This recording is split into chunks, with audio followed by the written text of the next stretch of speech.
Good afternoon, everyone. Welcome to our April 1st Heritage Kitchener meeting. And before I begin, I'd like to acknowledge that we are, I feel that we are very blessed to have another student heritage planner with us, with the department. And also to think that over the years, to see us through this time with all the designations and so on, having to go in the heritage program, we've been able to have 3 heritage planners assigned to our work. That's really great. But I'd just like to introduce our student planner that is with us over here, Ella Francis. Thank you. Without further ado, I will begin the meeting, and I'd like to know if there are or is any pecuniary interest or general nature thereof. Do any of the members of the committee have a pecuniary interest or something of the nature of a pecuniary interest?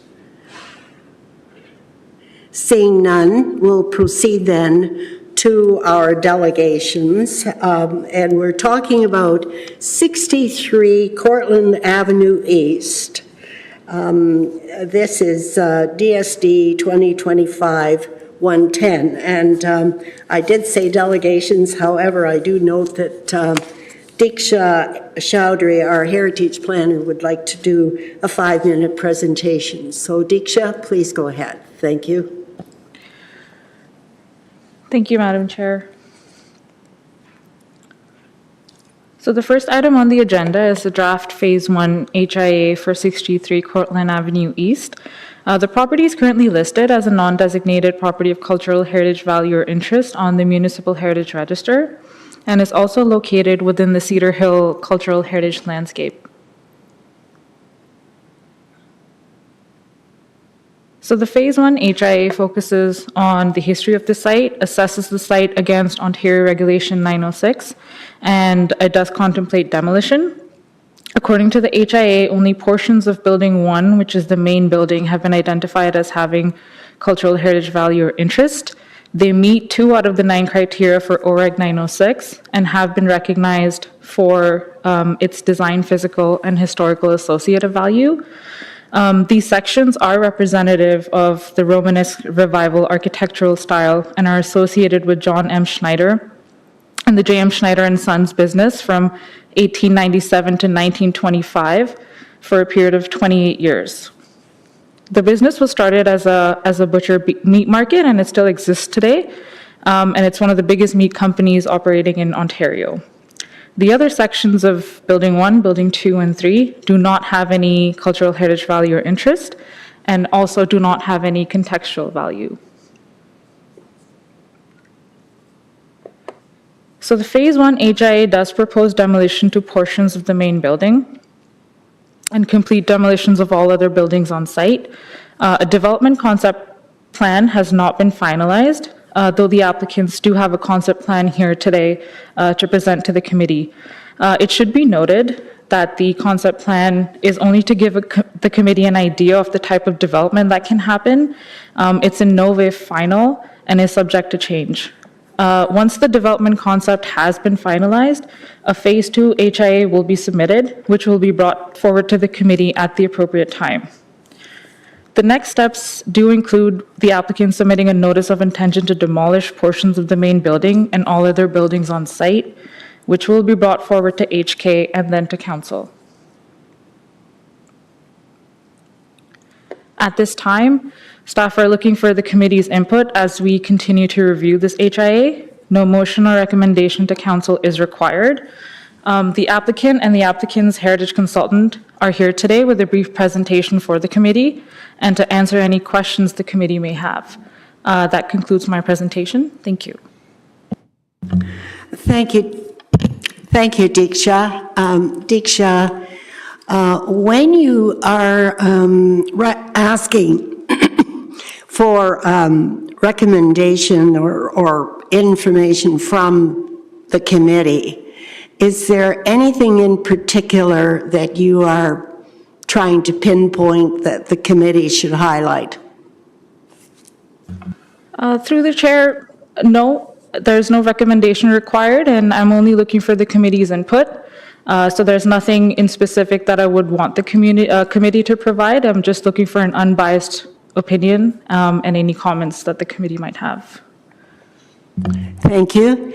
So now I'd like to call on our delegations, Vanessa Hicks and Stuart Fraser.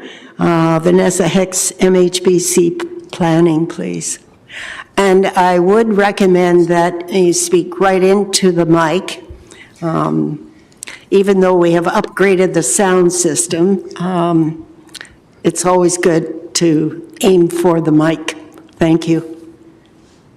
Thank you. We're both sort of tall, so I will try my best to speak into the microphone. Oh, thank you. I need that. So everyone, my name is Vanessa Hicks. I'm a heritage planner with MHBC Planning. Nice to see you all again. Very excited to come before you today. I'm here with Stuart Fraser of Cantiro, who are looking to redevelop the property. We're very, very early in the development process. So what we're doing right now is coming to you for information, knowing that we have some concepts and considering some development, but we're looking for your input before we submit these planning applications and move forward. So today we're looking, just as Diksha said, for general feedback on the development proposal. I'll explain a little bit more too about why we are choosing to divide this into phases 1 and phase 2. Ultimately, the development concept includes identifying and protecting those parts of the site that are of cultural heritage value interest, and removing those portions of the site and those buildings that are not of cultural heritage value or interest, so that we're managing the building condition and considering options for conservation in the future. As Diksha said, the property is located along Cortland Avenue East and is listed on the Heritage Register. And what we've done is identified that there are 3 buildings located on site. We've identified those as buildings 1, building 2, and building 3. These buildings, as you look on the image on the right, breaks down the component parts of these buildings, and some of them were completed and constructed at different points of time. Some of these are associated with the J.M. Schneider factory and business, which is significant to the community, and others are not. So there are some parts of the site that have that associative and design physical value and others that don't. Of course, recognizing that the site overall is associated with the J.M. Schneider business. So we've broken up these buildings into different component parts. So we're proposing to save those parts of the buildings that are of heritage value and to remove those parts of the site that are not within phase 1. So if you look at this photograph on the right, we're proposing to keep those parts of the building associated with parts of building 1. Buildings 2 and buildings 3 do not have cultural heritage value. And I'll point out those portions of the building that we're proposing to keep in just a second. Having trouble with my pointer. Thank you, I appreciate that. So within phase 1, we're looking to remove the portions of these buildings on site that are outlined in red. We're proposing to keep a portion of the building that's outlined in yellow and green in phase 1. Now, we are proposing to save a portion of that building in the interim. Now, this is that portion of the building in yellow, and the reason why we're proposing to do this is because recognizing that ultimately we're looking at saving portions of that green part of the building, which is the original part of that J.M. Schneider business, we recognize that if we remove too much of that building and if the development is stalled for some reason, we're looking to still have a viable building envelope in case that never comes to fruition. Not that we expect that to happen, but we are trying to build in some mitigation into our proposal. So we're looking to, in phase 1, remove those parts of the site that are outlined in red. And really, we're looking to do this because there are some issues with condition on site and especially security for the community. And Stuart, who's been working really closely with issues related to condition and security, can speak a little bit more about that. Sure. Thank you for letting me present to you today. Just wanting to first set the table by mentioning that we're fully aware of the significance of the Schneider family to the community, and we want to make sure that our development strategy for this site integrates and celebrates that history. As part of Kentiro, we're really big proponents of public engagement. So throughout this process, we'd like to engage early with the community, with council, with administration, and also this is what's framed our strategy here of coming in with phase 1 and phase 2, just to ensure that we are not missing anything when we move forward for permits. As Vanessa alluded to, one of the ongoing issues is, again, balancing the heritage significance and the ongoing security-related issues that we have on site. I don't know if you saw before Christmas, we purchased the property just before Christmas, and we were given notice by the police that someone had broken into the building and had filled it with gas, so the entire 2-block radius was evacuated. So this is some of the issues that we're dealing with out on site. We also have multiple complaints from the neighborhood, and we have individuals breaking into the building with power tools, and we've been really trying to secure this. So what we're trying to do here is advance this to a stage that ensures that we retain the heritage significant portions of the building, but also ensure that there's secure neighborhood and we're not dealing with a lot of vagrant issues. And again, I'll pass it back to Vanessa here, but I just wanted to mention that we're fully committed to ensuring that the portions of the building are saved that have heritage significance. Thank you. Next slide, please. Thank you, appreciate that. So just to illustrate what I mean by different portions of the building, what you're looking at is the historic photo of the J.M. Schneider factory, and this photograph was taken in 1909, and you can see that part of the building has been integrated in what you can see now. It's at the first level, the second level was added later. So again, some portions of that site are associated with J.M. Schneider and have some cultural heritage value, and those are proposed to be retained. And you see at the photographs below, there are other portions of buildings located on site that have no heritage integrity or design physical value, and really they're causing these issues related to condition and the security that are potentially compromising those portions of the building that are of heritage value and are proposed to be retained. So just before we go in through some development concepts, the proponents Stewart and Kentiro have been looking at other local examples where heritage has been successfully integrated into new development. And they are looking at a couple of conceptual options. Again, these are subject to change and really are trying to give you an understanding of the sort of development concepts that they're looking at right now. I'll say again that they're looking to retain portions of the building, integrate them into potential development concepts. We don't know exactly what that looks like right now, but we are putting these options in front of you for comment. I think it's also important to note that they're looking to develop within the zoning bylaw regulations. So they're looking to develop an as of right, and we'd be coming forward with applications for site plan. So just to give you a quick summary, I'm not sure exactly how I'm doing for time. I'm sure I have probably another minute left. But we have concluded that the property is of cultural heritage value or interest. And again, some of those parts of the site are of cultural heritage value and others are not. And we're looking to remove those portions of the site that have those condition and security issues and are of minimal to no cultural heritage value.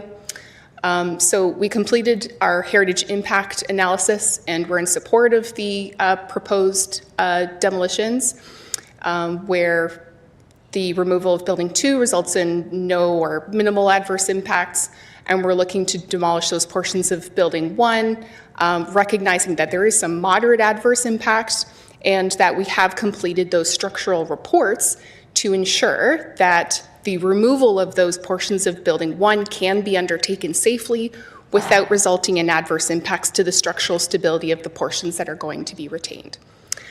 So we have recommended that a second heritage impact assessment be brought forward when we have more information as to what the development concept will look like. And of course, any further removals would be brought before you as the Heritage Advisory Committee.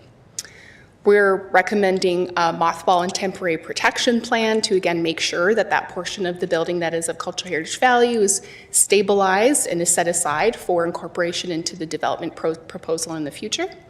We're also recommending some documentation, and we're looking for, as I said, general comments from you as the committee so that we're coming to you at the beginning stages of this process and happy to have any comments. Did you have any other last minute comments to add? No, I'm here to answer any questions. Okay. I think that's everything from us. We're happy to hear from you. Thank you. And now, committee members, it's your turn to ask the delegation questions. Anyone? Preston. Hi there. I appreciate you outlining the phased approach for us. I've seen that with a few different projects over the years, and I think there is some value there in terms of the security issues, but also making sure that things are retained. In this process, do you have, you obviously outlined we have the documentation portion for the buildings that are to be removed, but do you anticipate having a salvage plan for pieces that may be incorporated into the new development, either as into the design as kind of hearkening back to what has been removed, or a way to commemorate what was removed in the long run, as opposed to just the facade of the original building? Yeah, we're happy to take a look at opportunities for salvage. I'll say that might be somewhat limited, just given that, for example, Building 3 is a cinder block garage. So in terms of what could be salvaged for a cultural heritage benefit, seeing very little there. If something could be salvaged from perhaps the second building, whether or not there are any things that could be used for commemorative purposes, I think we'd be happy to consider that.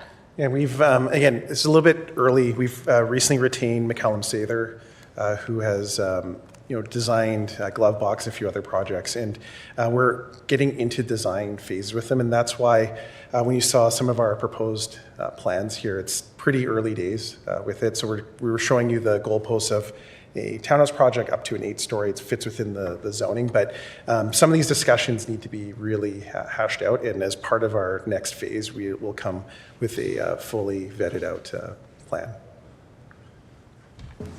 Yes, that would be appreciated, just as we're trying to envision what that might look like. Again, those buildings that are to be removed demonstrated not to have significant or minimal cultural heritage value, but by the same token, they are functional buildings that have defined the character of that area for some time. What that looks like in terms of the later design, whether it's like storyboarding, commemorating, incorporating it into the design, like with Glovebox or some of those examples where the design is reflected in what is new. I think it's worth looking into incorporating a salvage plan before starting phase 1, just because once those things are gone, they are gone. So whether there are construction materials, whether there are for example, like trusses, timber posts, those sorts of things that may be attributes that are buried in the building. You did outline in the HIA that a lot of it has been renovated inside. But having those sorts of things planned in advance can ensure that those things can be mothballed, stored for later use if it is decided that there isn't commemorative options for those materials. At least the option is there, whereas once it's demolished, it's demolished. So I think it's worth, as we're in this early stage, incorporating that kind of thinking. That's great feedback. Thank you. Well, Thanks. take into account. Thank you. Councillor Chapman, did you have a question? Well, I had similar questions as have already been asked, but I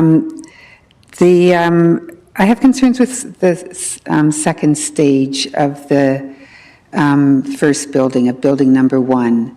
It sounds to me like you're going to keep the front and then the next 4 windows, but then it sounds pretty inevitable that the four windows up to the fifth window will all be demolished at some point. Is that my assessment correct on Yes, that? that's accurate. We want to ensure that as we work through a more comprehensive HIA, that we're essentially over-retaining right now and going past what we think has heritage significance.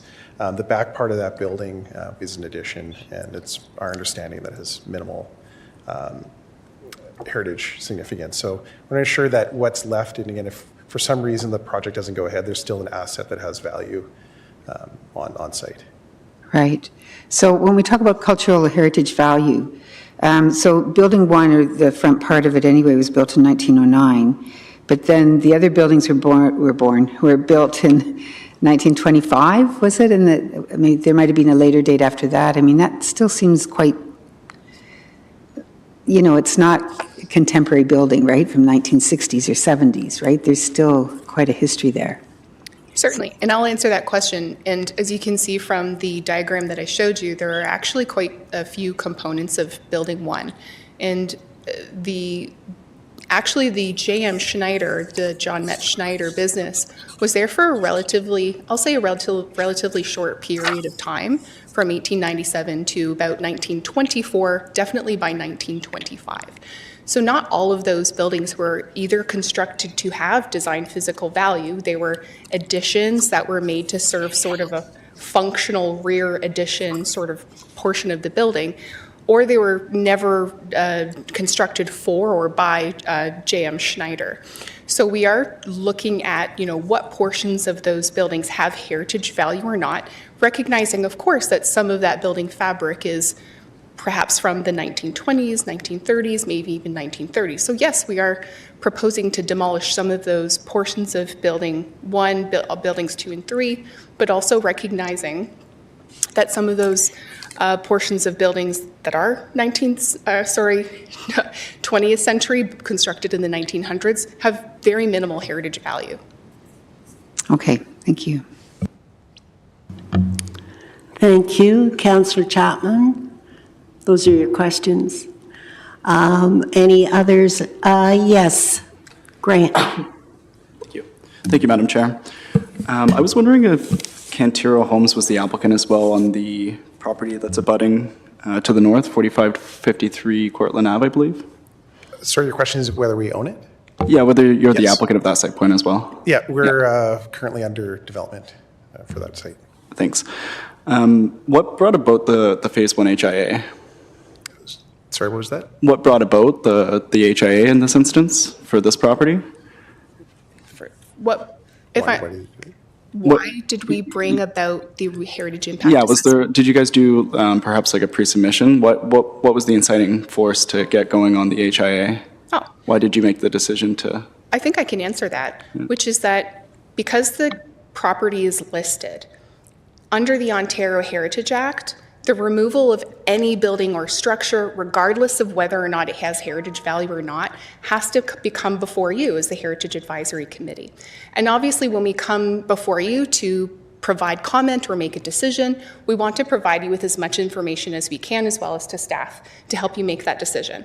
So we're coming to you for comments and feedback today, with the understanding that we would need to come back at some point in the near future with the formal notice of intention to demolish. And because you'd be making a formal recommendation at that time, we're just looking to complete that heritage impact assessment, giving you all the information you need to make that decision.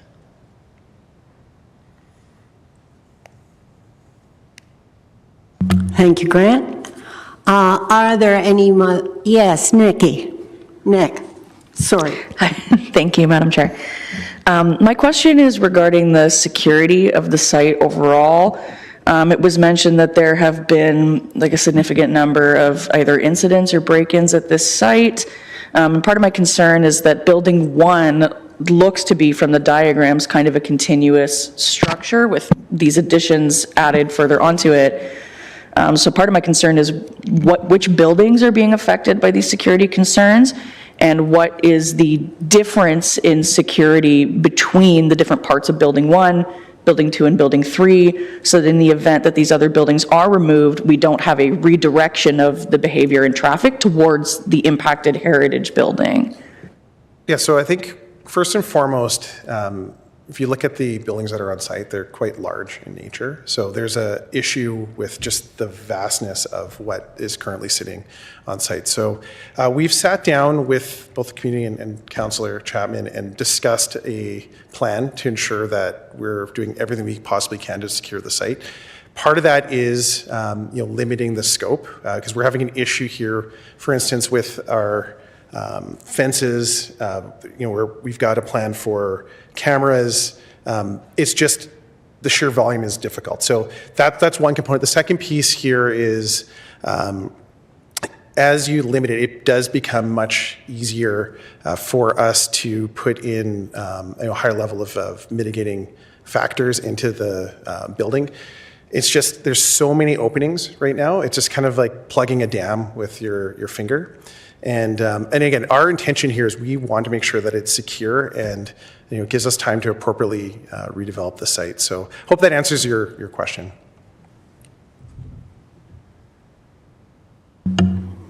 Thank you, Nick. Any other? Yes, Peter, please. Yeah, a couple of questions. Is the site currently occupied, or are all the buildings on the site vacant? They're vacant right now. They're vacant right now. Okay. So when all the buildings in the back are torn down and the heritage building and the part behind it remains, it mentions that it will be mothballed. What does that entail? I can answer that question. So a mothball plan is essentially a temporary protection plan whereby we're working with Stuart to ensure that the building is appropriately fenced, making sure it's stabilized. Mothballing is all about stabilizing a building to make sure that no further decay happens. So making sure those windows are boarded up. If it needs fencing, it's fenced, and making sure it's monitored on a regular basis. So that's all part of a mothball and temporary protection plan. I'd like to suggest that it may, or I guess I have another question. So what's the anticipated time between when the rear buildings are torn down, the front building is mothballed, and when that front building is finally occupied again as part of a larger development? Yeah, so what I can describe to you is our intention. Right now, that site sits within a fund that has a mandate to develop as quickly as possible. So right now we're looking at purpose-built rental and working through this process with Heritage Committee and getting our site plan approved. Our intention is to start construction immediately upon getting those permits. So if you work through the timeline, let's just say this process for Heritage and site plan takes the better part of a year, and then would take another 18 months to stabilize and finalize a development and have it open and occupied. So you're looking at about 2.5 years from today's date. That's to the start of construction? Not start, sorry, that would be occupied. Start of construction in 1 year is our... Okay.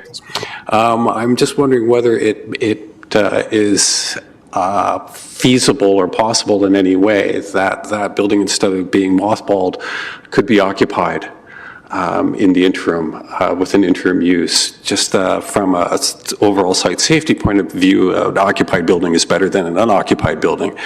And from a preservation point of view, often a building that is occupied stands the test of time better than one that is unoccupied. So it could be that the building is delivered in better shape. I don't know if that's possible, but I think I would like to see it as a consideration. I understand your consideration. I think that it's exceedingly difficult to have an occupied building within a development site. And its location is as a street fronting building, right? Yes. Within that, it's not like it's set back or has access problems to it. So, but there's a lot of like safety related issues on the demolition. So you've got heavy machinery and major construction. So I don't think that it's practical, but unfortunately I don't think that it is practical to do that. Just the other comment is the application for demolition based on concepts and design concepts that are not finalized. Right. So the greater the gap between the final design and the application for demolition, I think leaves a greater set of questions for at least me and probably other members of the committee on whether that demolition is valid in relation to what's going to go on the rest of the site. As we've seen situations where the demolition is application for demolition is made for a building, but then the building because of all the other circumstances around development changes its development course, and the development permit was issued on the assumption of something that then doesn't get built. So that's just my caution and my hope that when we see the application for demolition come in, that we see a complete picture of what the rest of the site is. Thanks. Thank you, Peter. You do raise very valid points, and I'm glad you put it out. And when we give our recommendations to our planners, I think we need to have a re-go with that, if you don't mind, Peter. Thank you. Now, do we have another question here? Someone, Magda. Thank you. Just to clarify, are we going to get a chance to ask questions of staff?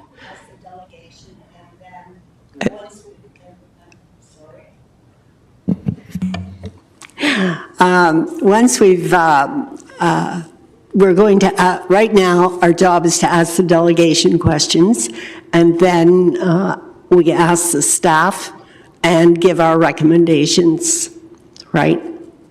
Okay. Do you have a question? Thank you. Yes. Well, so is it staff that are seeking feedback? Are you guys seeking feedback or, okay, No. just questions? Questions. Okay.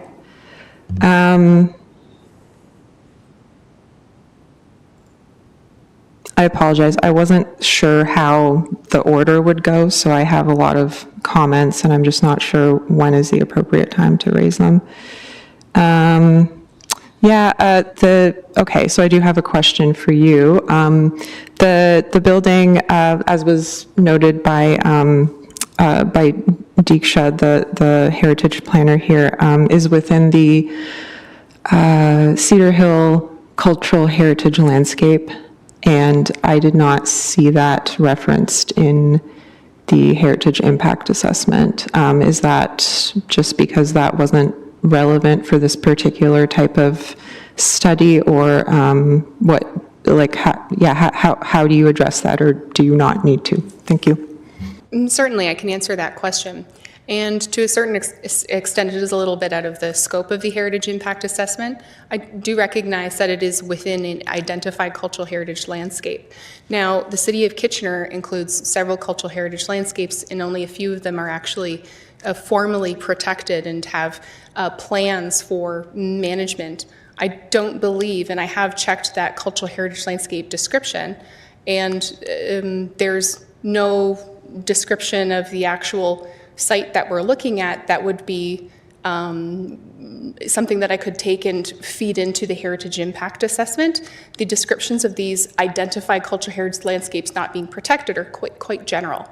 So the reason why it's not included in the Heritage Impact Assessment is simply because it's not a formally protected cultural heritage landscape and therefore is out of the scope. Thank you.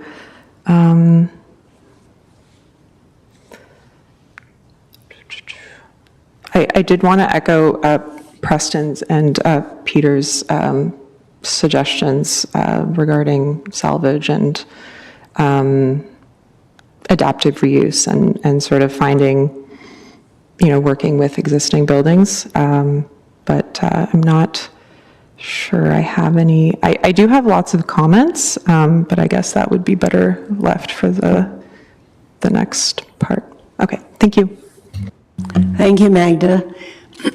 So when it's staff's time, we'll give you the floor. Thank you.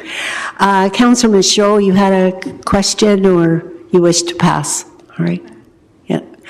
Are there any other questions from the members? I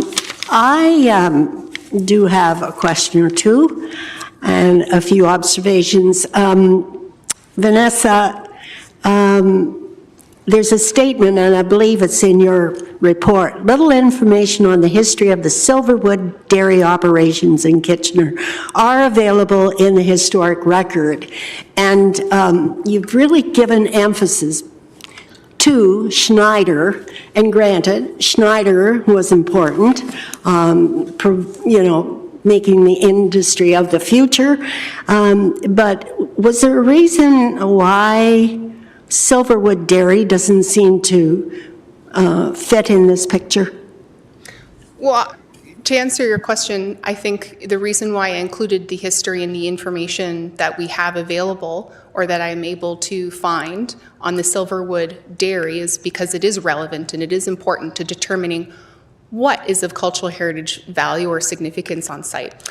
And for those of you, the building was occupied by, the site was occupied by Schneiders from, as I said, about 1897 to 1924, 1925. So obviously we have a duty of as heritage planners to understand the full use of the site over time, which included looking into all of the historic records to understand the ownership over time and how the site has been used. So for a short period of time, or for a period of time, I would say, after the use of the J.M. Schneider Company, it was used as a dairy or the Silverwood Dairy Company. So of course we've included this into our report to consider whether or not it's significant. So I think that it's a very interesting use of the property, and whether or not it checks any of that criteria for whether or not it has historical associative value. No, we do think that the historical associative value that is associated with the site is for this iconic and very important use of the site by John Metz Schneider. But by no means am I saying that there's no history after that, simply that it doesn't meet the legislated criteria for determining cultural heritage value. But it is a part of the history of the site. Thank you. Are there any other comments, questions? Thank you very much, Vanessa and Stuart. And we'll now proceed with our questions and comments for staff.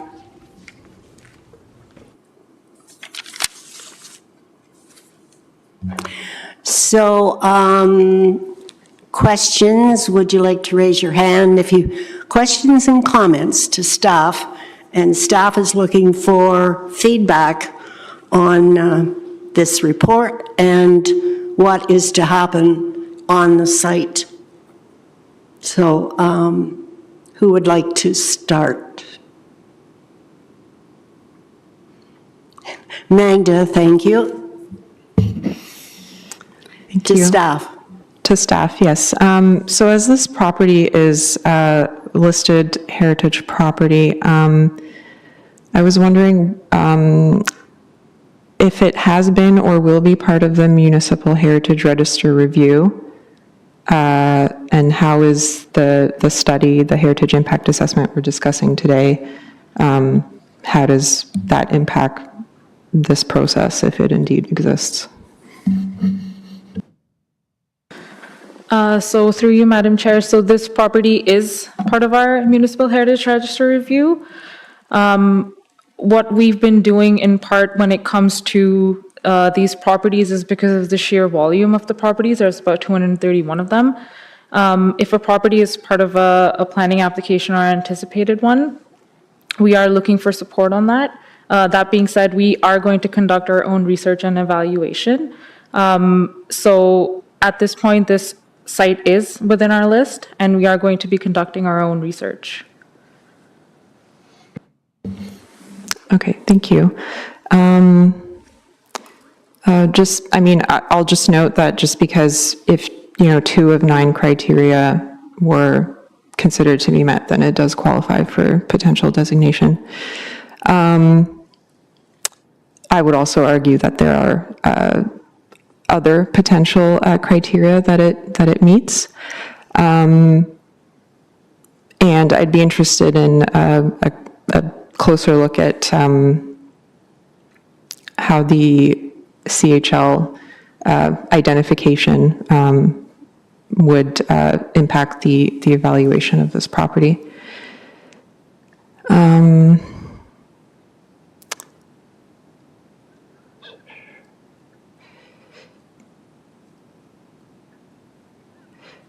I did note that I was looking at the description for the CHL, and the property as a whole seemed to kind of contribute to the value identified there. So that's why I bring that up. For example, the setback of the what's been identified as Building 2 is sort of in line with the Cortlandt Street Public School. That's just a couple doors down. And it, even though that building wasn't identified in this draft heritage impact assessment as having cultural heritage value,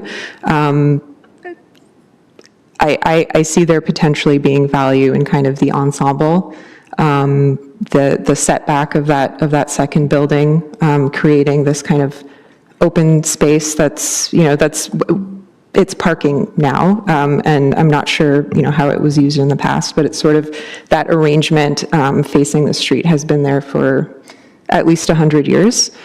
So I would love to see kind of a consideration, a more holistic consideration of the property than we've seen here. And then do I have a time limit? Okay.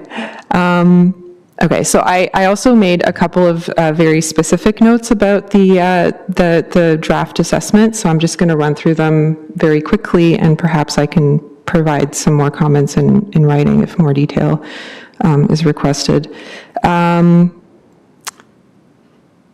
So I noted that Building 1 has been identified as an example of the Romanesque revival.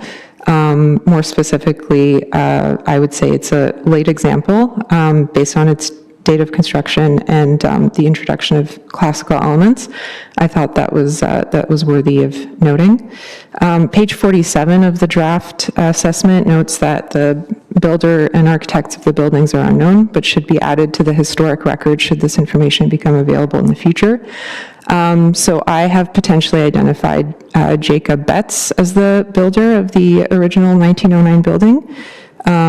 Betts worked for another well-known contractor, Caspar Braun, as a stonemason, bricklayer, and plasterer, before becoming a contractor himself. And among other structures that Betts built were the 1907 Berlin Market Building, Victoria Public School, and the Trinity, St. Andrew's, and St. Matthew's churches.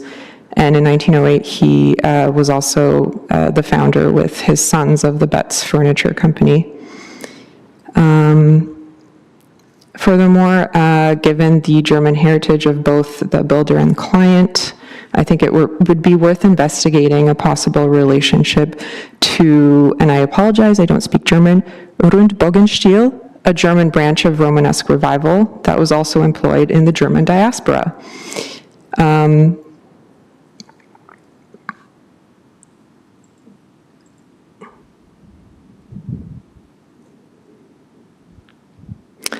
And that's about it. So to sum up, I just had feedback on sort of suggesting more holistic thinking about the property, which includes its situation within the identified CHL, as well as the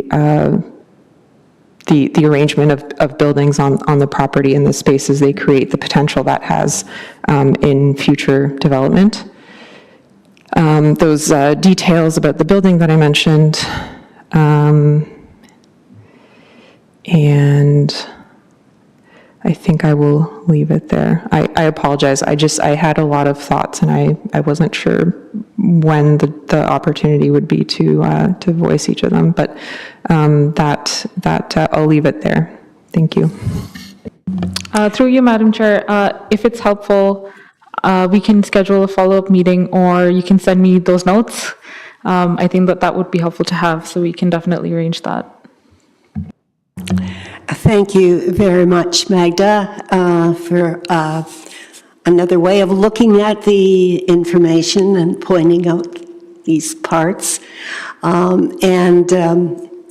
I understand the difficulty at the meeting trying to get all the information, but I appreciate, Diksha, that you and Magda can meet or talk to get the basic lay. And I think Magda makes a very good point about a holistic look at the site and adaptive reuse, if that's what's to happen. There are innovative ways that have been done in other cities for incorporating these buildings. Thank you.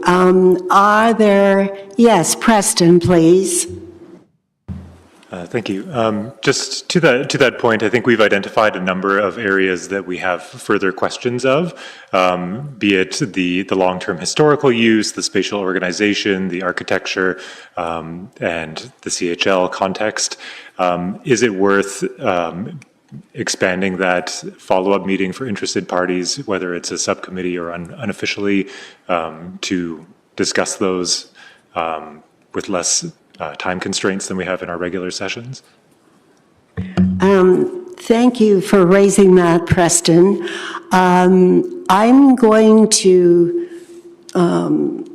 keep that point that you've made and give it to staff, and we'll just go through the questions here, and perhaps another meeting on this particular topic, this information, will be merited, or maybe there's another way that we can handle it. But very good. Is there something, Preston, that you wanted to direct staff? I sense there was from your questioning of the delegation, that you had some direction to staff about reuse of materials or something else? Yes, staff heard my earlier comments there. I would just ask that we do a fulsome consideration of the overall plan for the site and what that looks like in terms of adaptive reuse and salvage as well. Even if the site is not adaptively reused, spatial organization, reuse of materials can be an important consideration. So that should be something brought into the planning process as it continues, and something that should be borne in mind in staff's own research, as well as assessment of the application when it comes in. Thank you. Peter, would you like to elaborate on your comments which you shared with the delegation to staff, please? Yes, just briefly, I would like, my recommendation would be for staff to try and coordinate the application for the demolition and the site development for the rest of the site as close together as possible. That way, the committee can have the most information when asked to evaluate the demolition request that comes along. Also, that because this property is going to come in front of the committee again for the design of the remainder of the property, that we will have the opportunity to provide more comment as the process goes along. But it's just to the developer's advantage to give us as much information as early as possible, and that's just what I wanted to encourage. Thank you, Peter. Any other questions, comments? Yes, Councillor Chapman. Yeah, no, I just have a question for staff about designation. So what's the timing of the review of this property, since it is listed? And if it were to be determined that it should be designated, what would that look like in the context of this application? Through you, Madam Chair, it is on our list. I am not sure about the exact timing of designation and when it will be reviewed. I can follow up with you on that, but in the interim, if a planning application is submitted, it's typical procedure to require designation if the property meets OREG 906, to require designation as part of that application. Thank you, Councillor Chapman. Any other comments? I do have a number of comments, and I am concerned that the heritage assessment really does not delve into the Silverwoods Dairy. Silverwoods Dairy, as I read, 1928 to 1965, and then there was another company that was involved. And sometimes local history is not always easily found, and it's not easily found in records. And I've had several local residents, probably now in their senior years, who are very familiar with that site and had their milk come from Silverwoods Dairy in a horse, and with a horse driving the wagon and the milkman handing out the bottles. It's just strange that we have a heritage recognition program at the city for businesses that have been in business for 50 years or more. And Silverwoods is certainly in business, it was for 50 years or more. And granted, it's probably not written anyplace, or as one gentleman suggests to me, there's probably not a corporate history researched and not available, but it is there. Now, I understand that Silverwoods had its headquarters and founder in London, Ontario. And I don't know, does that make it less because they set up a branch plant? But there's also an article in the Kitchener Daily Record, 1928, in the month of October, the 10th day, and also the 11th. Public to have chance to visit new dairy. It was about to open. It was very interesting that they were ahead in refrigeration, and that building that's set back, as I understand, was one of the buildings where they created refrigeration. And it was very new, it was very modern. Another point that came to my attention, that Silverwoods Company helped the old Kitchener Auditorium, which sat on the corridor or near Charles and Queen. It's no longer there, but they helped the auditorium to install artificial ice-making equipment.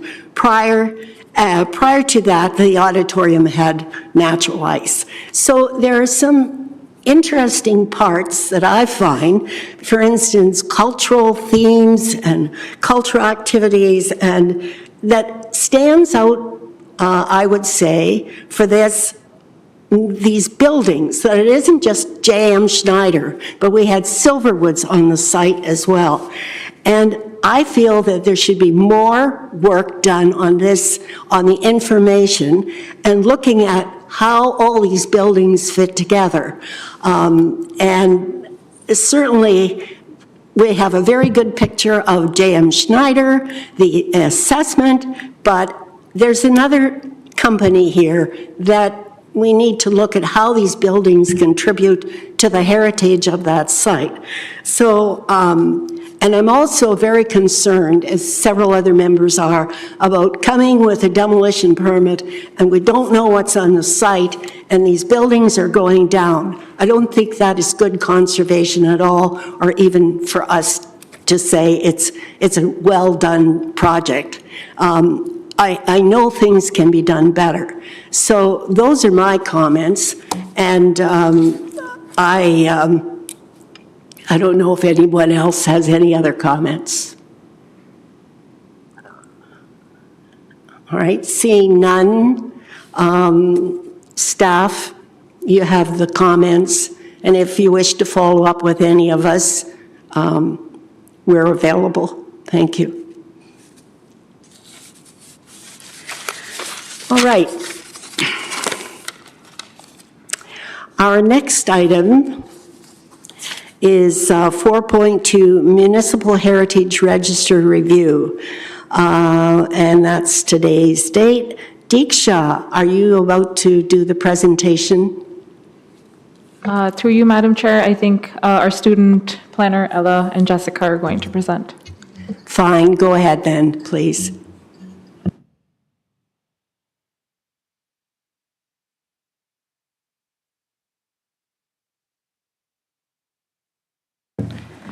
Thank you, Madam Chair. So the first property that we have up for our Municipal Heritage Register review is 283 Duke Street West. This property meets 5 out of 9 criteria under 906, and those are in the areas of design and physical value, historical and associative value, and contextual value. So in terms of its architectural value, this is a representative example of the industrial vernacular architectural style that remains in good condition with a number of original elements. In terms of its historical and associative value, that is due to the original owner of the company, or sorry, of the property, as well as following owners. The building was constructed by the D. Hibner Furniture Company Limited in 1889. The owner of that was Daniel Hibner, who, in addition to being an industrialist within the city, also operated within the political sphere, and so can be considered a prominent figure in Kitchener's history. The third owner of the property was the Dominion Electric Home Industrial Limited, and they existed within the building from a period of from 1936 until the 80s. Dominion Electro Home was also a prominent company within Kitchener's history, employing a number of local residents and then further contributing to other areas of the city's economic development, including funding different educational opportunities.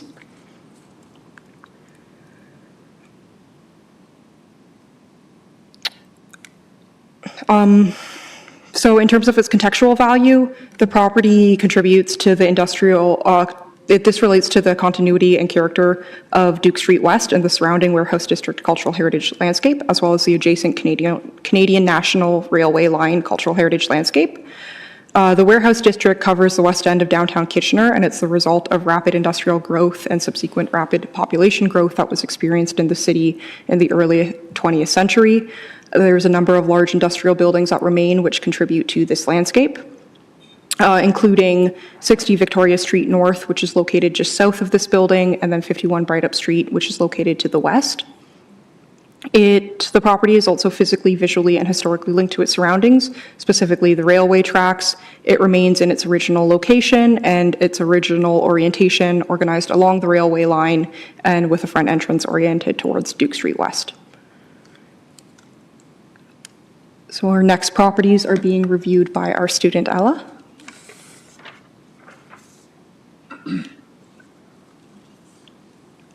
So I'm going to talk about both 14 and 18 Irvin Street together because they're very similar and they share almost all of the heritage attributes. So there's some minor differences between them, but I'll point those out as we go. So both properties meet 3 out of the 9 criteria, and those are in the design physical and the contextual categories. So for the first criteria, both properties have design value because they're representative of the Queen Anne architectural style. So they both exemplify several elements of the Queen Anne style, which include the 2.5-story height, a multi-pitched roof line with dormer and gables, an asymmetrical facade, and the use of varied materials and decorative elements, and a front veranda. Both houses are made of buff brick with a stone foundation, and their roofs are a modified hip with a gable at the front and a 5-sided dormer to the left and a smaller gable to the right. Both have a plain fascia and soffit and a frieze with a dentil row. Both maintain most of their original features, though 14 has a few more modifications to the windows and the scallop shingles on 18 aren't present on the front gable at 14. And then both homes uniquely have a curved corner with a curved glass window, which is a feature not typical to the Queen Anne style, which contributes to their design value. So to the left of the front facade, the wall curves to form that curved corner, and then both have curved windows on the first and second story as well. So though turrets and towers are common in the Queen Anne style, the curved wall isn't as common and is a unique feature that's shared by both houses. So for the next few criteria, the houses were built in a way that's typical to the time, so they don't meet those. There wasn't any historical or associative value uncovered through the research. The architect wasn't identified or the builder through research. And then for criteria 7 and 8, in terms of the contextual value, both houses contribute to the continuity and character of the Irvin Street streetscape and the Central Frederick neighborhood CHL. So the Central Frederick CHL is notable for the consistency of the houses in that neighborhood in terms of their massing and materials and features. However, each house has unique features which contribute to a sense of individuality. So both these houses are consistent with their height, massing, materiality, etc., but have those unique features of the curved walls, which contributes to the Central Frederick CHL. And then for criteria number 8, they have contextual value because they're located in situ and have undergone minimal alterations, and they also have a unique relationship with each other. They share the same footprint and a lot of the same historical features, and it is likely that they were built at the same time and by the same builder, and also lived in by the same family. And so together, they have a relationship with each other that adds to their contextual value. And then, yeah, they are not a landmark for criteria 9. So we're recommending to pursue designation for both of the properties.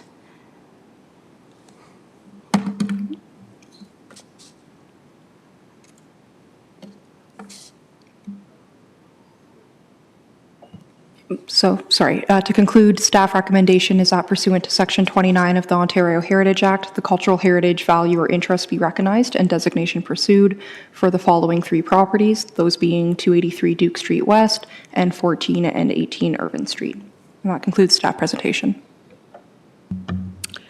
Thank you, Jessica and Ella.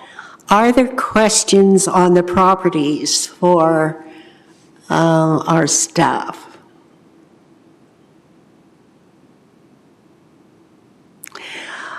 I have one about 283 Duke Street West. I'm just wondering, supposing it were to be designated, however, I assume that because of its location and its makeup, that it likely would be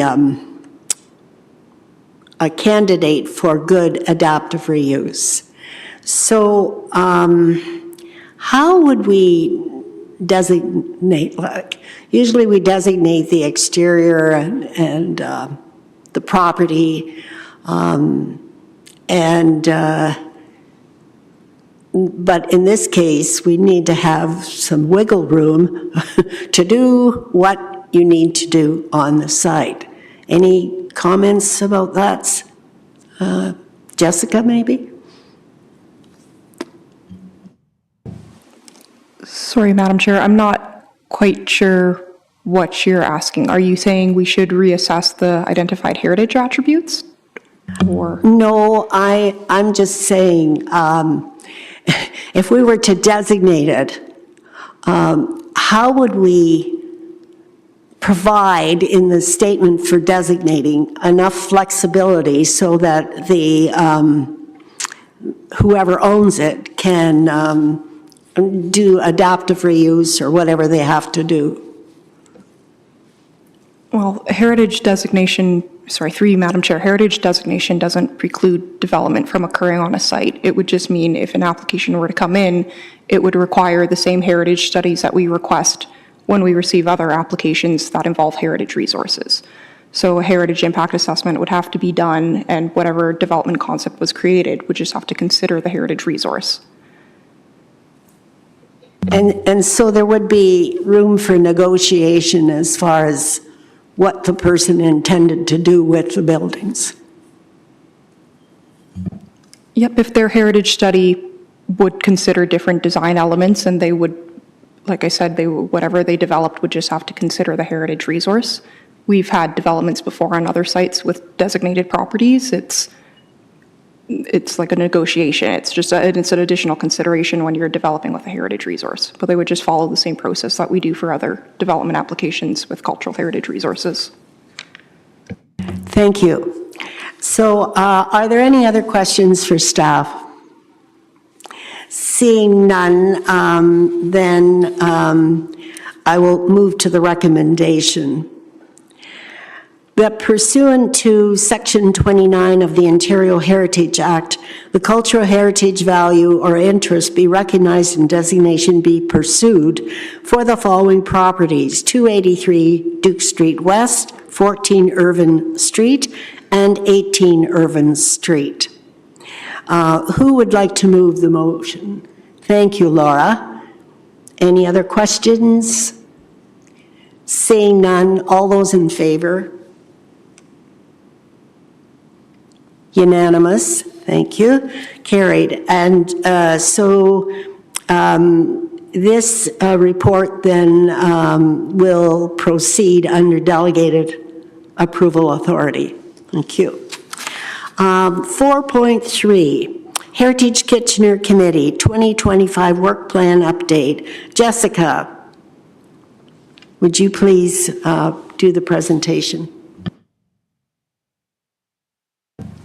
Thank you, Madam Chair. So this will be a joint presentation between Michelle and I.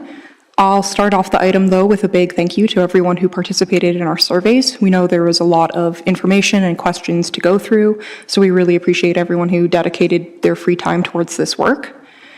As promised in last month's meeting, and my laptop just died, convenient timing. But as promised in last month's meeting, we did want to take the time this month to go over the survey responses that we received and to provide some time for discussion or open up the floor to discussion. So first, we'll just provide a brief summary of the survey responses. And as a brief overview, the 3 areas of work that we are looking at and that we were asking for comments on are the official plan update, specifically the heritage policies within it, cultural heritage landscape implementation, thank you, Ella, and then a continuation of our municipal heritage register review. So we'll start off with the responses received for the official plan survey portion of the survey. Starting off with priority areas. This was I think interesting responses received here because there was general alignment across the committee on sort of the focus areas that should be coming out of the heritage policies that we have within our OP. So the top 4 areas that were identified were management of change to heritage resources, sustainability, recognizing community histories, including Indigenous community histories, and ensuring respect and compatibility in design. So to summarize the rest of the survey, I've sort of broken them down into different areas or themes. The first of those being barriers that are associated with heritage conservation. The nice thing about each of these themes too is each area from the responses we received from our committee members sort of identified at least a couple different gaps or areas of opportunities to be further developed. So in terms of barriers, some of the biggest gaps that were identified were the financial costs associated with restoration, maintenance, adaptive reuse, and whatever else is involved in conservation. Another key area that was identified was lack of knowledge or even understanding on not only how we conserve, but also why we conserve and the value of it. And then finally, a barrier that was identified for both developers and your homeowners was unclear or slow processes or difficulty navigating processes, including the permitting process. So the next sort of area was sustainability, and two of the opportunities that were identified where policies might be able to further strengthen sustainability was with reducing material waste or reusing salvageable material in demolition proposals, as well as policies to reduce embodied carbon emissions. In the area of education and outreach, there was a general consensus that there is strong opportunities to further promote education and outreach through heritage policies, but new or stronger programs are needed to capitalize on that opportunity. There was encouragement about having more public education initiatives done as well, and there's interesting links to placemaking that we might be able to further explore. And finally, that new policies and programs would be needed to acknowledge or inform on unknown or understudied histories within the city as well. In terms of economic development, there was a clear consensus that there's the potential for heritage to help promote tourism opportunities, as well as creation of maybe local businesses or niche businesses through the creation of distinct places with a sense of character. There was also opportunity for heritage to help with the retention of skilled or specialized practitioners and trades. And then finally, the potential to aid in stimulating the building renovation industry. And then the last theme was in placemaking, where heritage has the potential for the creation of distinctive places with characters that are generally more comfortable or to a human scale. And I think that, again, relates to sustainability or has an interesting link to sustainability as well. And then there were comments about how heritage has the potential through the creation of new or stronger policies to reinforce the connection between our cultural heritage resources and urban design as well, through potentially the creation of design guidelines. So I think that kind of summarizes the responses that we were hearing back from the OP survey. I think the way we were going to approach this was for each section of the OP, where we're going to summarize the responses we received and then open up the floor for any discussion about that specific question or that specific portion. So I'd like to take this opportunity now if anyone has any comments that they would like to provide or any thoughts that they feel really strongly on.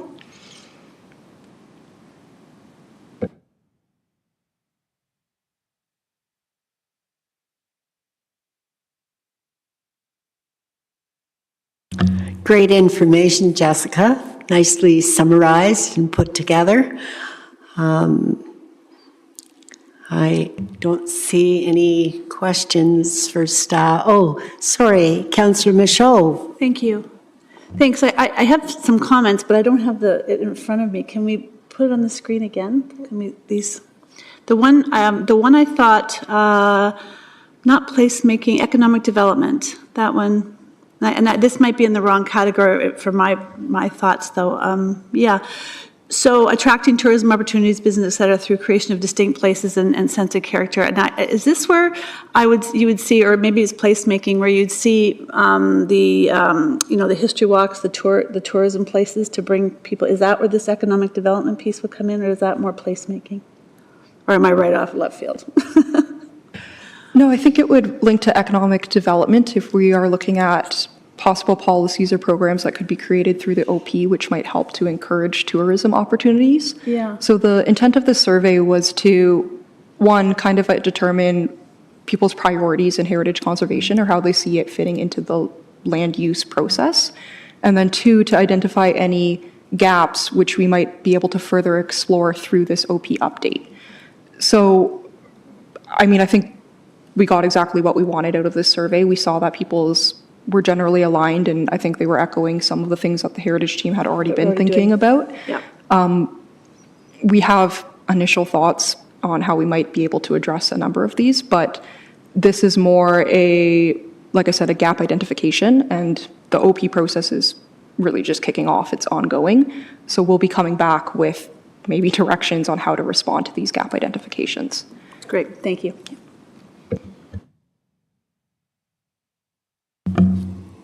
Any other questions? Yes, Laura? I just wondered if there'll be any community engagements and if there's any strategies to be used to ensure that community is meaningfully engaged in the heritage policy review. So through the chair, there are going to be a number of community engagement events planned as part of the larger OP update process. We are coming to HK specifically for heritage input, but we will be included as part of the larger community engagement processes as well. So that had already started, that work started in 2024 with a number of different workshops, stakeholder identification. At the same time that technical studies were being undertaken. I think the official launch was last year. It was called the Gawkel Block Party. I'm blanking on when the exact date was. It might have been hosted in October. Somewhere around that time. But there's going to be a series of other events that are to be planned or to be carried out throughout the rest of this year. Thank you. Thank you, Laura. Any other comments? Seeing none, then Jessica, do you wish to continue, or Michelle? I did have a question I was hoping to get some input on from committee in this case then, if there's no further questions. One thing that was sort of identified, or there was maybe two conflicting stances that were identified through the written comments in terms of legibility and how exactly heritage, the heritage policies should be structured within our OP. Some people were commenting that it would be good to have them throughout the entirety of the document because heritage isn't a standalone element within the planning process. It's interconnected to a number of different areas. And so having heritage policies throughout different sections or more prevalent in different sections would kind of reinforce that connection. And then there was other comments about legibility and having them all contained within one area so that things aren't missed, so that it's like a holistic picture all in one. I was just wondering if anyone had any thoughts or comments on what strategy or approach they thought might be most effective. Preston. Is there room to do both in this case, from the sense that more is more? When you're reviewing regional official plans, municipal official plans, heritage consultants, when they're looking at those kind of things, they always have their policy context, as we see from the reports that come to us. And they have a lot of stuff to go through and are often looking for where is the summary of the heritage legislation or policies. And so for professionals or planners or developers, they're going to be looking at the summary piece that's a standalone, it's self-contained. But as we saw with the feedback and the summaries you just gave us, a lot of these heritage considerations are kind of built into what we want to see in terms of implementation. It affects the sustainability, placemaking, design. It's really an integral part of how we envision heritage working within the official plan. So is there room to do both? Many sections of the plan have kind of the drop-down lists, including but not limited to. So can we have our standalone section that summarizes the overall gist of heritage for people looking for that, but also have it built into the structure of the plan? Is there room for that? Through the chair, I think that's an excellent suggestion. Thank you. Any other? Yes, Grant. Thank you, Madam Chair. As somebody who goes into this document likely several times a week, I think my preference would be for them to be, or at least the specific heritage policies to be outlined in a particular section of the official plan, at least those ones that are particularly detailed on what the expectations are. But I don't think that would necessarily preclude references to heritage items in other relevant sections of the official plan as well. Any other comment? Yes, Magda?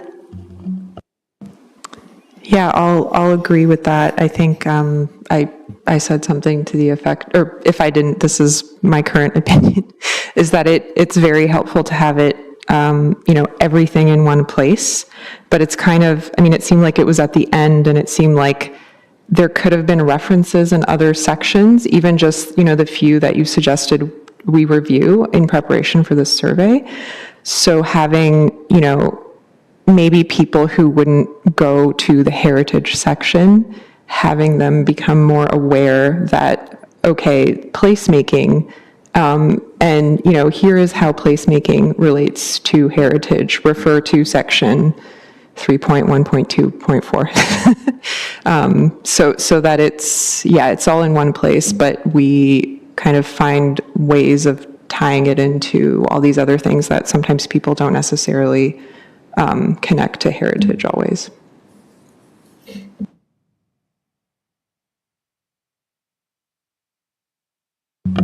Any other comments?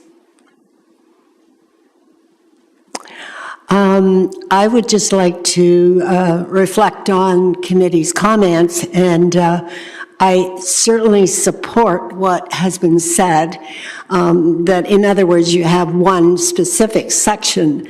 However, with my experience of plans over the years, official plans, secondary plans, community plans, I really believe that it's important to have references in specific sections alluded to, or you can do as Magda has said, refer to, 1.5.6 in this section or something like that, but it just reinforces the idea. It creates the idea that heritage isn't something standalone or it's off as an afterthought. It's part and parcel of the big picture. So I would hope that we'd see the statements in those chapters that give support for heritage and heritage to supporting each section.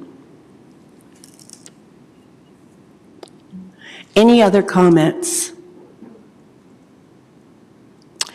Thank you very much. Then we will, I should ask staff, do you have any questions further for the committee on this item?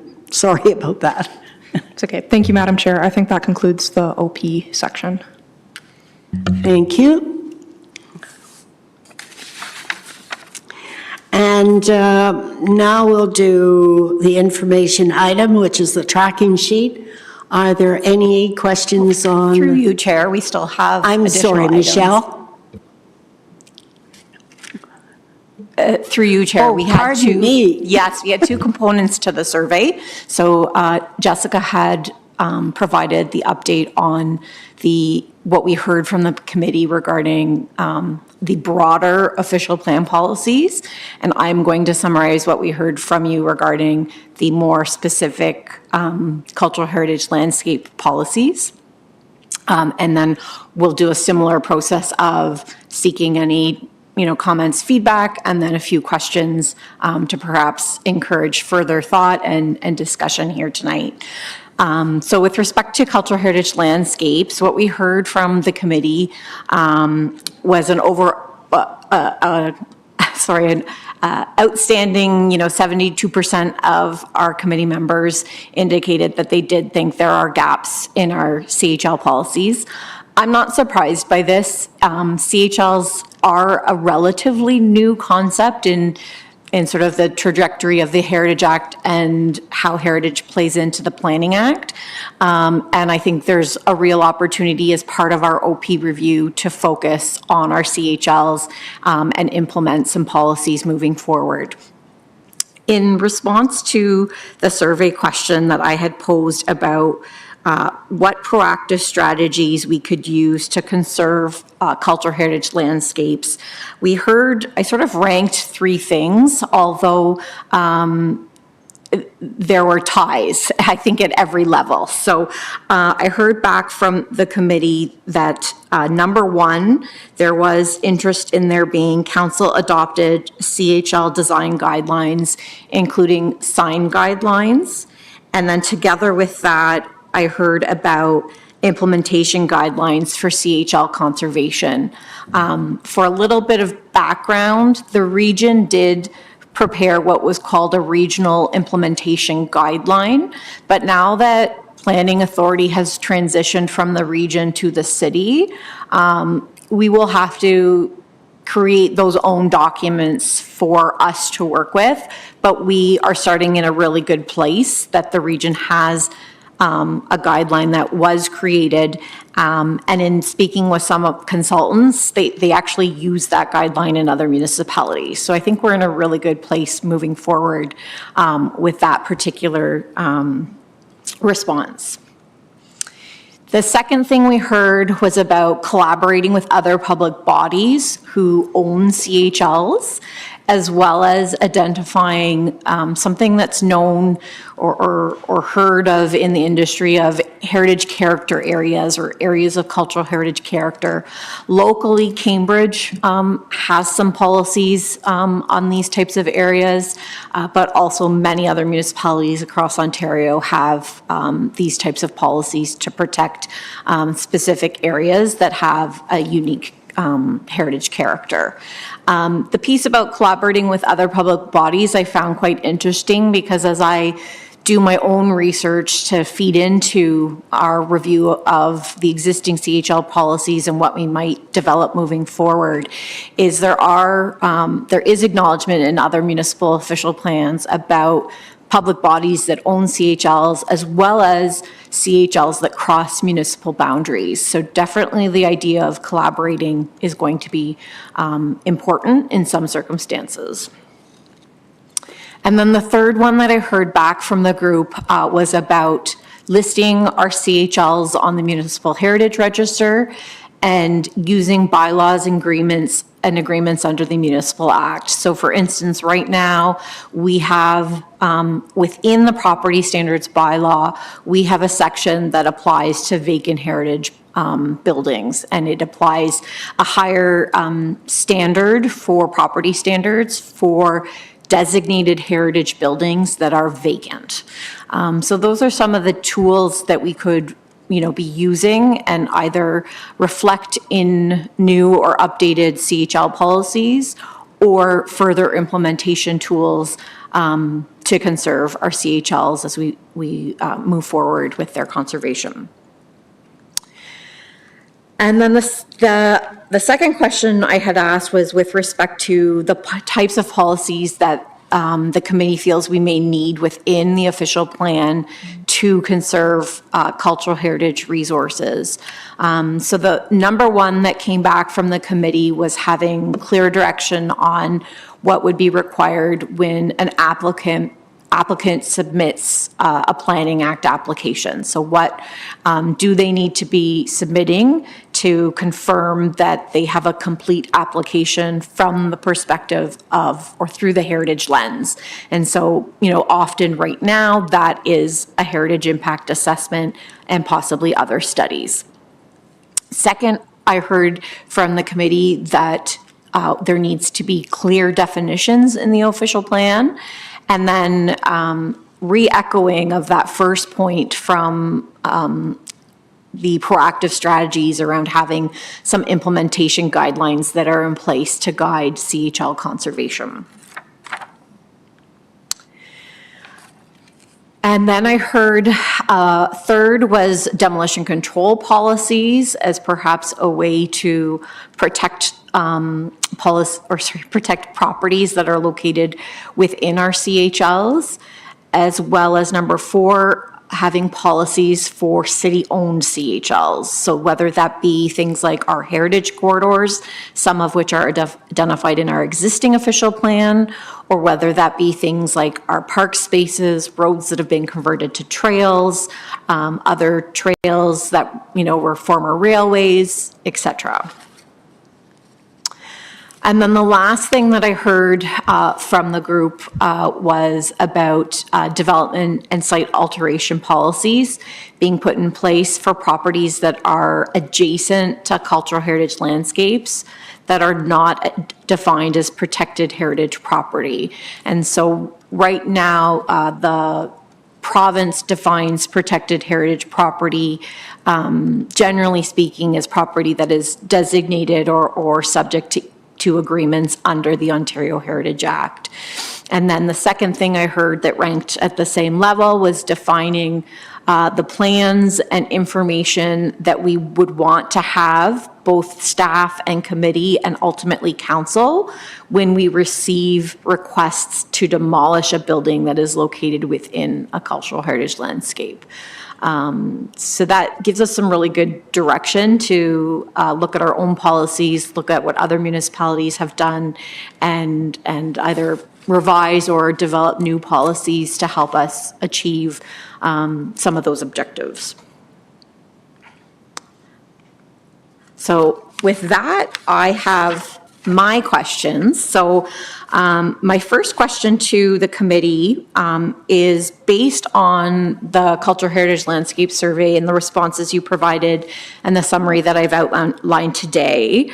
Are there any comments that the members would like to share or discuss? So sort of just an open-ended opportunity to provide any feedback.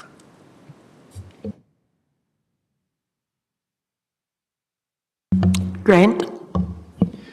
Yeah, thank you.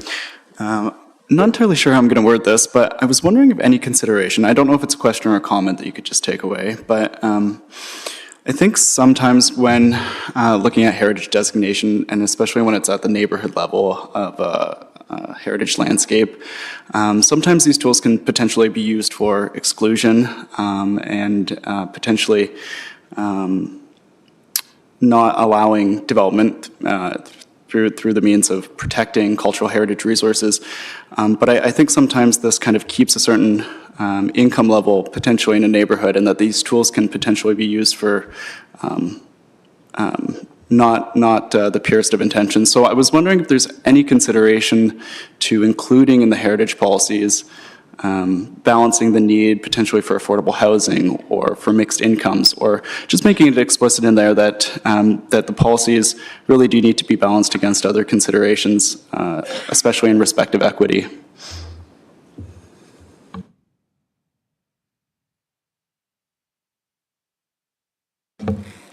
Through the chair, absolutely. As I said, we're here today to collect any additional feedback you have. And so I've written that down and we can take that away and as we move forward with the process. Definitely as part of the larger OP review, there is an equity lens that we are applying to the project.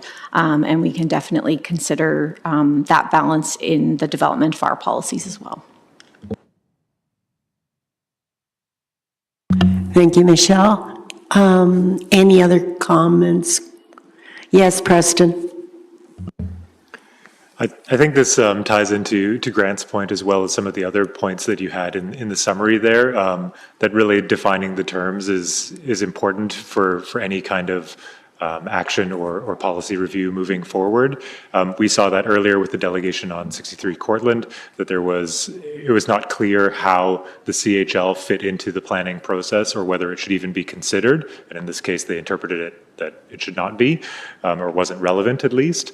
So having those clear definitions built into the official plan, I think is important to a number of these priority areas, as well as to things like incorporating that equity lens, and that we need to spend some time staking out what we mean by these things, as well as how these different components fit together, which, if I may add another point there, That was another thought for the point about municipally owned CHLs, for example. That brings up parks, roadways, et cetera, but most of what the city owns are components of CHLs, boulevards, streets, et cetera. Those things are usually parts of these streetscapes for a lot of the CHLs we have.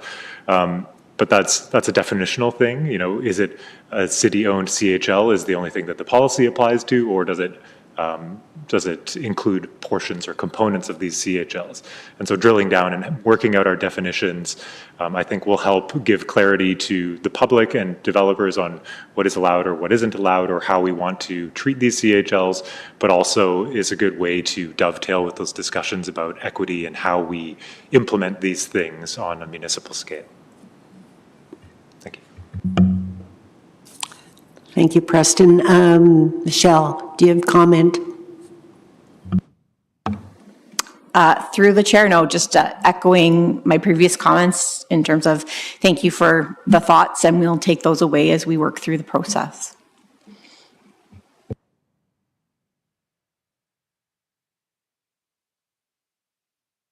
Nick, please. Thank you. The kind of question or comment that I had was related to public awareness being built into any sort of policy around CHLs, particularly for residents and property owners in these areas. If there is any consideration that's being put as to how we're going to be informing the public about CHLs, what they are, how it might impact residents, particularly if they own property, and also how it could affect them depending on the property zoning, so whether that's like a residential property or commercial property, in regards to development, renovation, and those types of issues.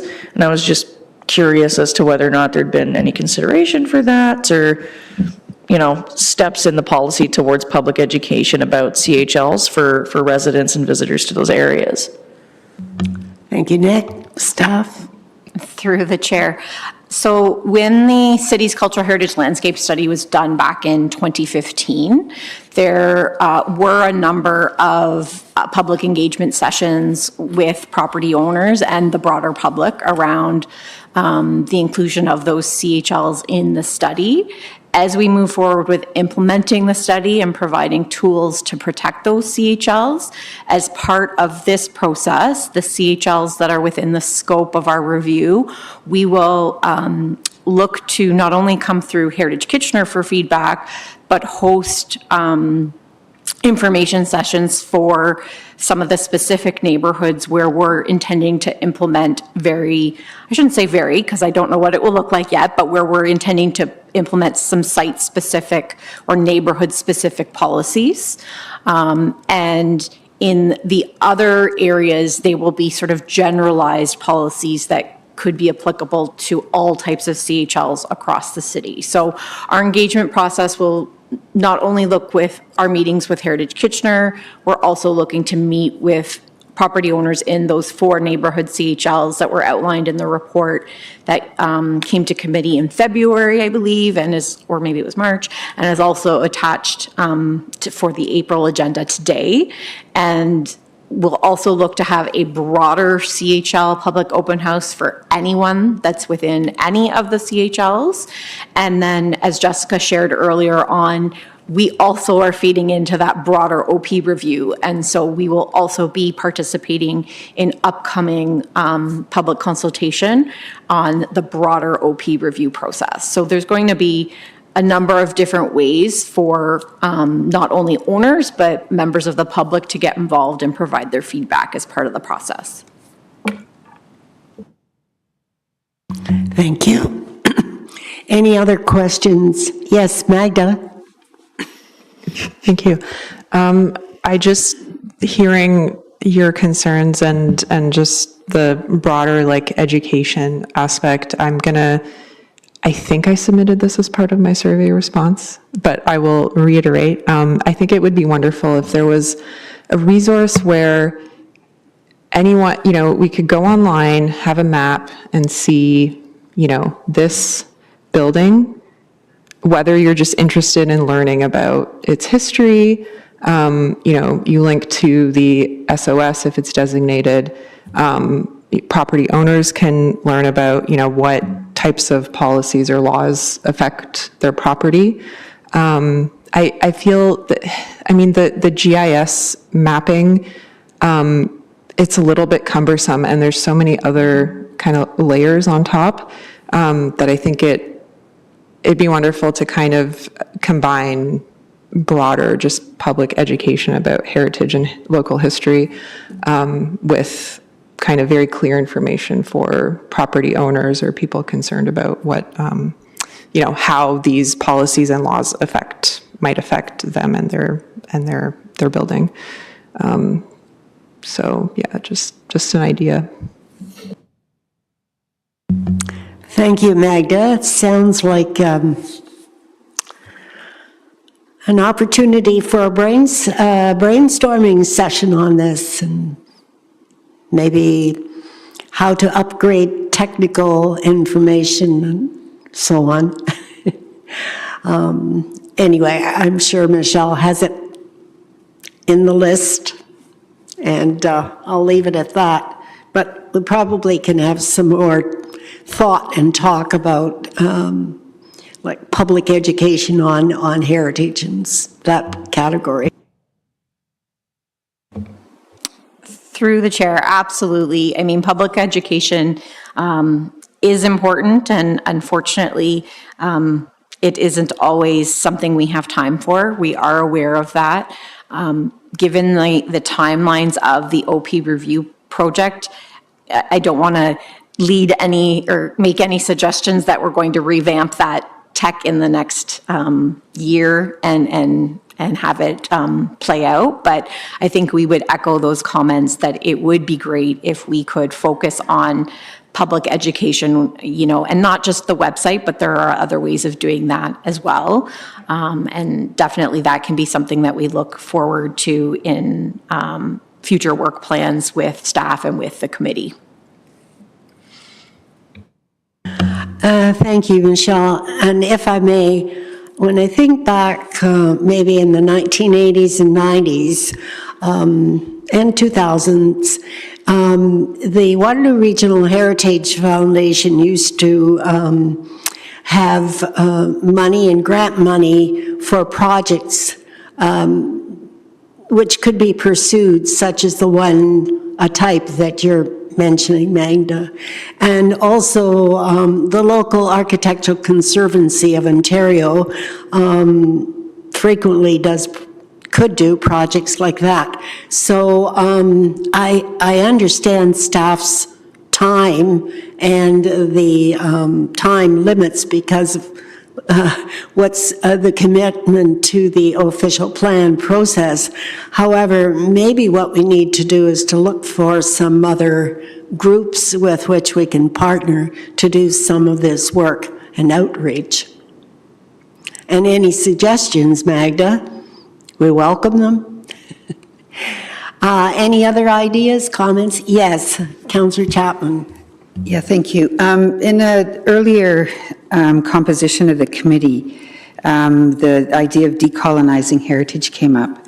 And I was just wondering where and how do Indigenous voices fit into this whole process? Through the chair, that's an excellent question.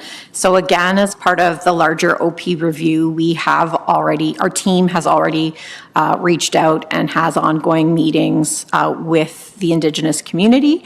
And we are working to introduce the work that we would like to do for cultural heritage landscapes with them, and then have some follow-up discussions so that their voices are included at the table and the policies reflect what we hear from them.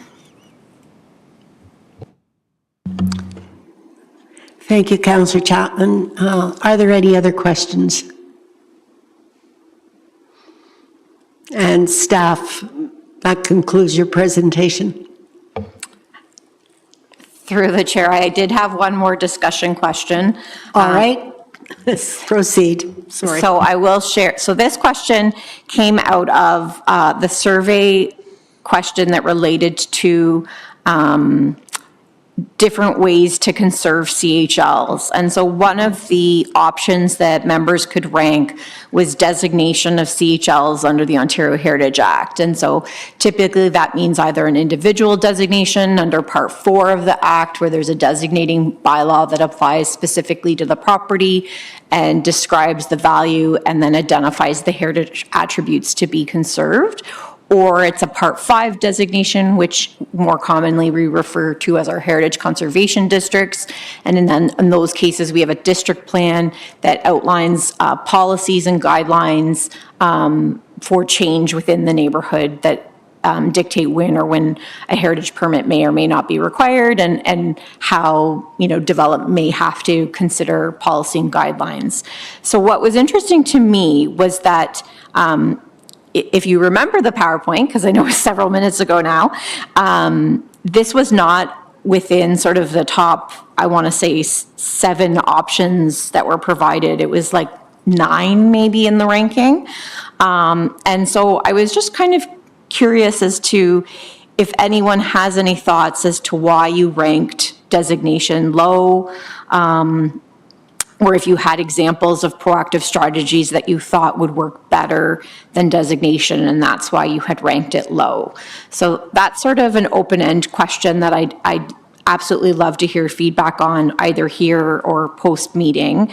I'll also put in a little snippet that I'm not looking for feedback today, because I think it is one that you really have to do a bit of a deep dive into, but it's around our agricultural or our rural landscapes, and how do we conserve those landscapes as, agriculture changes or agricultural uses change, or buildings are no longer functional, or new uses are needed to be accommodated, and perhaps there are constraints with building codes. So as I said, that's a big one, but I just kind of wanted to put that teaser in everybody's head about how might we think about those agricultural landscapes and how might we protect them, because I think we'll probably have to have some unique policies to be flexible while still conserving the heritage value. And then lastly, I will say, for the benefit of the chair, is Deeksha does have a quick update after me on one very quick topic. So just so you're aware. But I'll leave it back to the committee if you have any questions with respect to, any comments or feedback about the question about perhaps why you ranked designation low in terms of a tool that you wouldn't prioritize us to use, and then perhaps what do you think are better tools to use instead of designation?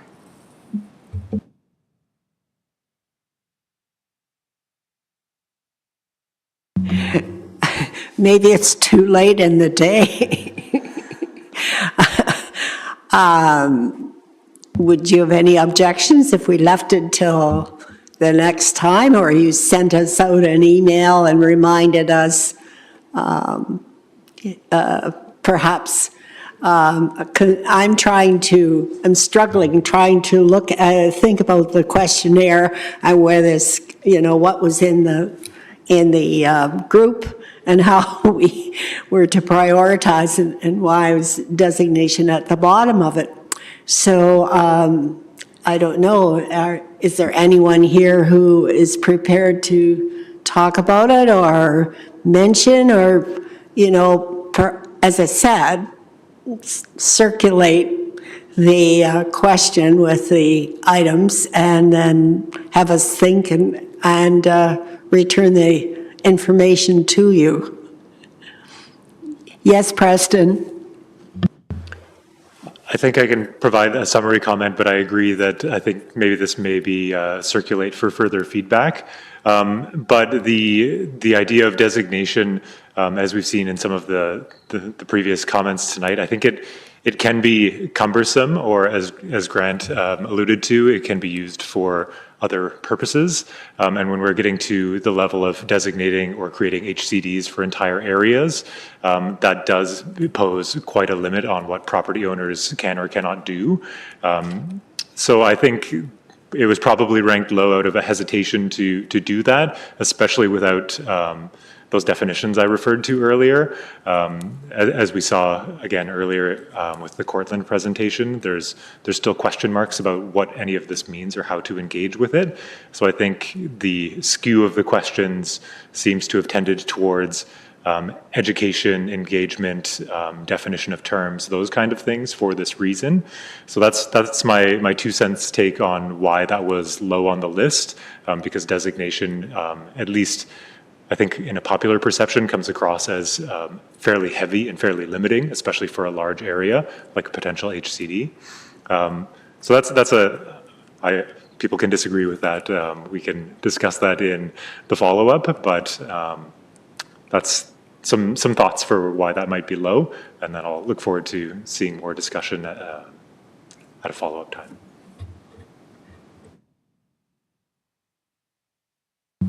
Thank you, Preston. Any other comments? Items? Any other questions for us, Michelle? Through the chair, I'll just say, absolutely, those were, big questions to put you on the spot at the end of a meeting. I'm happy to send them out via email and appreciate any comments that members want to send back to me to include in the work that we're doing. Diksha, do you have something to share? Yeah, thank you, Madam Chair and Michelle. I just wanted the committee to know that the nominations for the Mike and Pat Wagner Heritage Awards as part of the Kitchener Great Places Awards is now open. This is a signature event for heritage awareness and education within the community.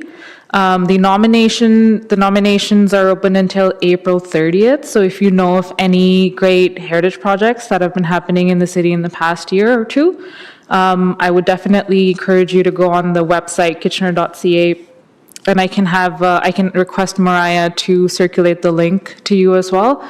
I'd encourage you to go online and apply. Also, I would encourage you to spread the word amongst your network. If you or any of your peers or your friends know of amazing heritage projects that have been happening within the city, definitely go online and nominate them. Thank you. Thank you, Diksha. Any questions for Diksha on this?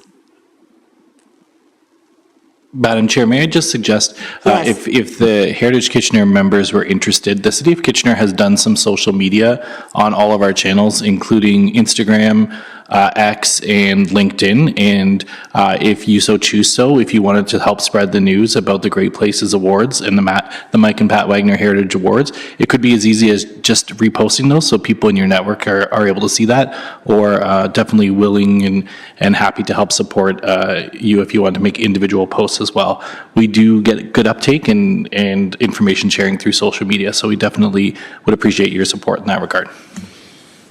I'd also like to add that as part of the update that came before the committee in, I think it was February, the change in procedure of how to assess these awards, we were also going to have a representative from this committee on the broader urban design panel. So I will be coming forward with a staff report in May for the committee to vote for that representative. So just to give you guys some time to think about who that representative might want to be, and then we can vote on it next month. Thank you. Any other comments? Staff, do you have any more comments for us? Sorry, one last quick update relating to our MHR. Just thank you for those who volunteered their time to help us with that project. No problem. Being conscientious of the time demand that would place on people's schedules. I think the approach that we're going to take, because there were people who volunteered for multiple sections, is to kind of do one task assignment, provide everyone with a list of maybe 2 or 3 properties to handle at a time, to just send us the work when it's being complete. And then if there is more time available or more interest, we'll continue to send you guys properties, but more details will follow via email. Thank you. Any others? Any other from staff? Members? Seeing none. I'm sorry, Grant. That's okay. Thank you, Madam Chair. I had a quick question for staff, actually. I learned something recently in watching a London City Council meeting that I was unaware of previously, and I was wondering if I could plant the seed or if we already do this. It sounds like they mail, like a mailer to each of the owners of a property that's designated heritage, just to remind them, I think during Heritage Month, they said. And it just gives them details about what it means to own a heritage property and, heritage permit application process and what that looks like. I know recently there's been some demolitions of heritage properties by neglect in the city that are unfortunate to see. So I'm wondering if a program like this actually might be a relatively low-cost way of getting the education piece out and potentially what that would look like, if it's something that we could do as a body or if that's something that we'd have to propose to council. Staff, do you have a comment? Through the chair, something like that would definitely have to be done at a staff level. It wouldn't be something we would need to take to council. We have in the past had heritage mailers, both in the form of like an envelope with information inside and then also a postcard format. So it's definitely not something new. It's definitely something we've done for various, whether it be for overall education or for our grant program or other initiatives. So definitely one we can keep in mind when we're thinking about how best to create more public awareness and education around heritage conservation.